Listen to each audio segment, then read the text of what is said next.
Olá, professor Rafael. Eu sou o Felipe Santana e eu tô aqui para apresentar o trabalho da FAT32 que eu fiz em conjunto com o Marco Antônio.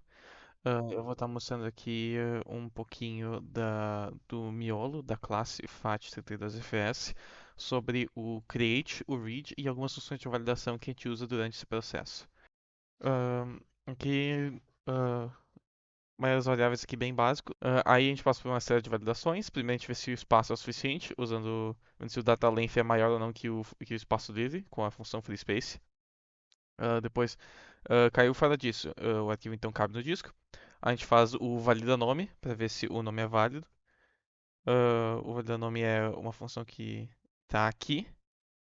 Basicamente são três regras principais que veem se o nome é válido ou não, baseado em como os arquivos funcionam mais ou menos num computador normal. Que é, primeiro, não aceita espaço, só pode ter um ponto, e esse ponto não pode ser o primeiro nem o último caractere. Se todas essas coisas são válidas, aí a gente volta aqui e prossegue. A gente faz o procura entrar no diretório para ver se esse arquivo existe ou não, né, se já não tem outro arquivo com esse nome. Se não tem, prosseguimos aqui, e aí a gente mexe com a própria FAT para ir colocando os dados com o array copy data, coisas assim, vai colocando tudo isso na FAT. E aí quando está tudo pronto, a gente escreve FAT, escreve diretório e fala para o usuário que está finalizada a criação do arquivo. Esse é o básico do create. Nada muito especial nas variáveis aqui do escopo. A gente procura uma entrada para ver se o usuário digitou corretamente o nome ou se ele só não digitou uma baboseira. Aí então, enquanto o bloco é diferente de zero, a gente vai aumentando aqui os blocos ocupados e vai colocando as coisas da FAT no bloco. Uh, a gente diz aqui quantos blocos são ocupados pelo arquivo e vai dando os dados. Ele diz aqui qual é o bloco que está sendo lido e vai dando aqui as coisas. Tudo isso baseado no limit e no offset, para ver quantos blocos a gente vai ler, começando da onde. E aí, quando tudo estiver pronto, a gente dá o. Cadê? Não, se alguma coisa der errado, a gente diz aqui, leitura impedida, ou arquivo para leitura não encontrada, leitura não permitida, caso algo dê errado. Da minha parte é isso. Agora em seguida o Marco Antônio vai te mostrar como funciona o remove, o append e algumas outras minúcias da FAT. Até mais, tchau, tchau. E aí, professor, aqui é o Marco Antônio e eu vou apresentar a segunda parte do trabalho que é mais focado no append e no remove. Então, em relação ao append, bem resumidamente, a primeira coisa que a gente faz é procurar para ver se existe ou não uma entrada cujo nome corresponda ao nome inserido pelo usuário. Caso exista, a gente pode começar o append, senão ele dá um erro falando que o arquivo não foi encontrado, portanto ele não pode dar append. Então, caso ele encontre um arquivo, a primeira coisa que a gente faz é percorrer a FAT à procura do último bloco que é ocupado pelo arquivo, e logo após a gente começa o laço de repetição do append, que é repetido até que a posição inicial seja menor que data length. Isso significa, né, uma forma que a gente fez de testar para ver se a gente já inseriu todo o append necessário, todo o data que corresponde ao append ou não. Então, o posição inicial ele é incrementado, ele é adicionado toda vez que a gente escreve data dentro do disco e corresponde exatamente ao length do data que a gente escreveu. Então, se a gente escreveu, por exemplo, 2 bytes de todo o append no disco, então o posição inicial ele é aumentado em 2 bytes. E se ele for maior ou igual, significa que já não há mais data, né? Já não há mais append para dar. Então, não tem por que dar append. Então, aqui dentro da repetição, a primeira coisa que a gente faz é identificar se a gente está ou não no último bloco. E é importante fazer esse teste porque o último bloco, ao contrário dos posteriores que a gente pode vir a ocupar por causa do append, o último bloco ele é o único que tem informação do arquivo dentro dele. Então a gente tem que tomar cuidado para não dar um append direto, já que fazendo isso a gente pode perder parte da informação do arquivo, já que parte da informação do arquivo, de toda a informação do arquivo, está nesse bloco.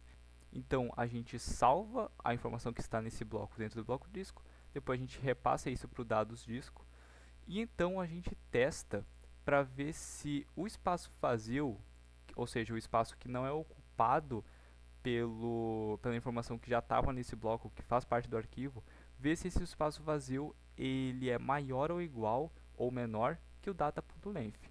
Se o data.length for maior ou igual que o espaço vazio dentro desse bloco, Então a gente vai alocar um bloco inteiro, de qualquer jeito.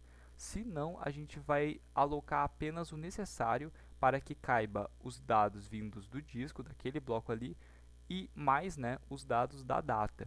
Se a gente alocar mais do que isso, a gente provavelmente vai acabar captando sujeira da memória, e não é o que a gente quer. E se a gente criar uma estrutura menor, a gente vai acabar cortando parte do append que a gente tem que dar. Então a gente tem que criar exatamente o tamanho que caiba o dados do disco e o data. Depois disso, a gente aí sim repassa o que está do dados disco para o dados e do data para o dados, isso nos lengths aqui certo, para ele não acabar cortando informação e nem pegando demais. A posição inicial das faltantes são incrementados barra decrementados para corresponder ao uso deles no programa, e então a gente escreve esses dados no bloco mesmo. Caso não seja o último bloco, então fica um pouco mais fácil, porque a gente vai alocar de bloco em bloco. Então, se dados faltantes, que é os dados que faltam para a gente dar append, for maior ou igual que um bloco inteiro, então a gente aloca um bloco inteiro, se não a gente aloca só o necessário, pela mesma razão que eu já havia explicado antes. Não dá nem para pegar nem menos nem mais do que falta, senão provavelmente vai dar bastante problema. E aí a gente escreve esses dados que a gente pegou no bloco, até que em algum momento a posição inicial seja maior ou igual que data.length, e as informações que a gente dá append vão ser refletidas na FAT. Então, se a gente der append e o arquivo ficar com 4 blocos a mais, esses 4 blocos a mais serão endereçados corretamente na FAT, graças a esse if aqui. Por fim, a gente escreve no computador mesmo, no arquivo, essas informações, e a gente também escreve na FAT e no diretório as informações que foram alteradas. Em relação ao remove, que está aqui, ele é bem mais simples. A gente faz a mesma coisa com o append, a gente encontra o arquivo para ver se ele existe, a gente procura, né? Caso ele exista, a gente vai, primeiramente, remover todos os endereços que foram utilizados para endereçar esse arquivo. A gente vai fazer com que todos eles voltem a valer -1, que seria o vazio. Então a gente volta a esvaziar esses endereços na FAT para que possam ser ocupados, e a gente remove esse arquivo do diretório raiz. Então ele não existe mais nem na FAT e nem no diretório. E então a gente deleta do computador esse arquivo e a gente escreve na FAT no diretório as informações alteradas aqui. Por fim, comentando rapidinho aqui o free space, que é bastante simples, mas só para comentar, a gente tem um contador de bloco vazio, que é o inteiro. Esse inteiro ele é incrementado toda vez que, percorrendo a FAT, a gente encontra uma posição que esteja com -1, ou seja, que esteja vazia, né, que é o que significa -1.